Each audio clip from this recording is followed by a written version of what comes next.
চলুন এখন একটি মজার তথ্য বলি। অনেক গবেষক লক্ষ্য করেছেন যে পৃথিবীর কিছু অঞ্চলের মানুষ তুলনামূলক বেশি দিন সুস্থভাবে বেঁচে থাকেন।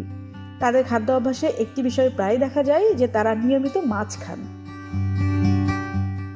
অবশ্যই শুধু মাছ খাওয়াই আসল কারণ নয়, বরং তাদের সামগ্রিক স্বাস্থ্যকর জীবনযাত্রাও এর মূল অংশ হিসেবে দেখানো হয়েছে। তাহলে কি প্রতিদিন মাছ খেতে হবে? না, বিষয়টি একদমই এমন নয়।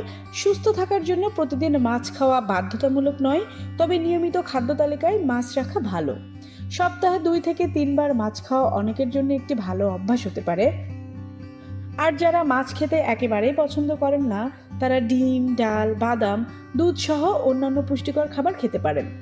তবে মাছের কিছু বিশেষ পুষ্টি উপাদানের বিকল্প পাওয়া সবসময় সহজ হয় না। সম্পূর্ণ ভিডিওটি দেখতে এই ভিডিওর নিচে দেওয়া লিঙ্কে ক্লিক করুন। ধন্যবাদ।